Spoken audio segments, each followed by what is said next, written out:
Hello students, in this lesson we're going to do only one exercise, and the reason why we're doing this is because I want you guys to do it the right way. This is an exercise that I do with my students and we really get a lot out of it. I'm going to tell you quickly why I chose this exercise specifically. Number two, I'm going to tell you how you should do it to get the most out of it. And number three, of course, we're going to go over the answer at the end. Now, guys, the reason why I picked this is because there is a mating pattern that I really want you to get familiar with. I have gotten them myself in many games, especially under time pressure, and it's really cool to know it and win games this way. But the other reason is because, believe it or not, endgames are one of the best ways to practice your calculation and your visualization skills. Endgames require you to be very accurate, and if you do it the right way, trust me, your calculations are going to improve. Now, to be honest, whenever I see an exercise that has to do with an endgame and calculation, it really brings me bad memories. I used to train with a very good friend of mine in Cuba who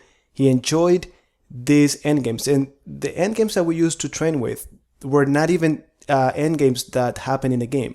These were artistic endgames. If you're not familiar with it, this basically means that someone sat down and they put the pieces exactly what they wanted them in order to make it artistic, more complicated. And I remember hating this so much because you had to calculate 5, 10, 15 moves with variations, and they required a very specific maneuver to make it work. And it was really hard to get them right.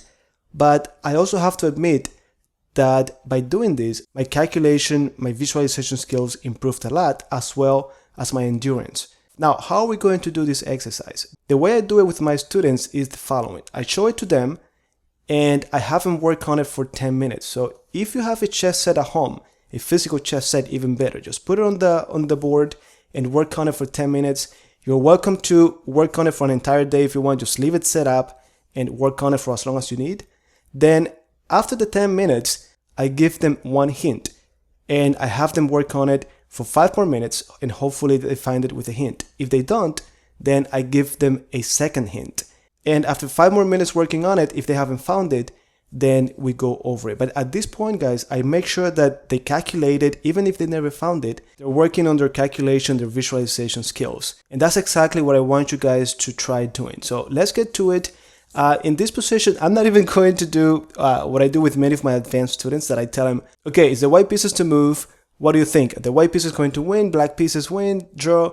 Now with you, I'm going to tell you right up, it is the white pieces to move and they win. Now, if you want, you could pause the video now, work on it for 10 minutes, and the next thing you're gonna hear from me now in this video is the first hint, and then the second hint, and so on.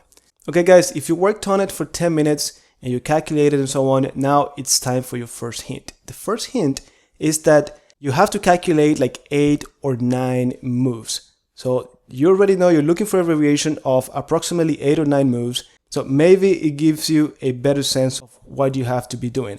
I know maybe it's not that good of a hint, but that's what you get.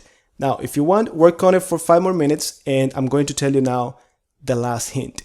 The last hint, guys, is that you're going to be bringing your king over to the other side of the board, and this guy is going to actually promote. You need to allow that pawn to promote.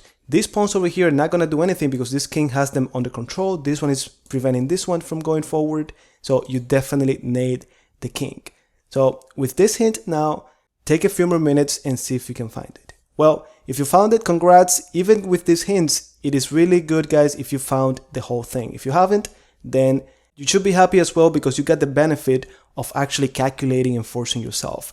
So now let's get to it. Guys, we're going to do it first in our head. I know you should be tired if you actually tried it the way I said it, but let's do it in our head and then we move the pieces. So this is the idea.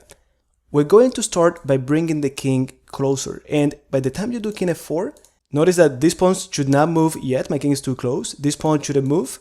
And this king is the only one that could go actually to b7. So we're talking about king f4, king b7, then pawn to c5. We need to make this available for the king, so we deflect the black pawn. And guys, they have to take. If we go king f4, king b7, c5, and they do something like pawn to d5, we have pawn c6, check. They cannot take because this one promotes. So at that point, they will have to do king going back, pawn to c7, king b7, and now you could just promote. When the king goes to take, then this pawn promotes and checkmate. So again, king f4, king b7, c5, they need to take, and then our king gets even closer. So at that point, it is finally safe for the black pieces to push this pawn.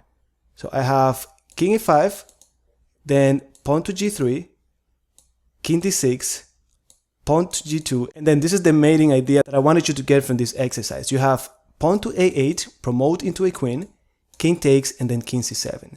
And you're gonna have a forcing checkmate here. b7, b8 queen, and then queen b6 checkmate.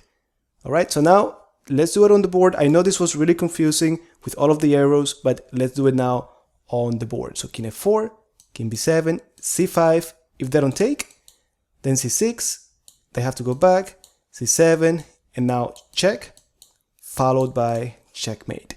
If instead they do capture on c5, the king comes over, finally this pawn is going to promote, king d6, and now here you have check. And now once you get here, guys, this is a forced checkmate 1, 2, and 3. So even if they get the queen, you're going to do check, check, and then checkmate. Guys, this last part is one of the most important things that I wanted you to get from this exercise. You don't know how many times I've gotten this.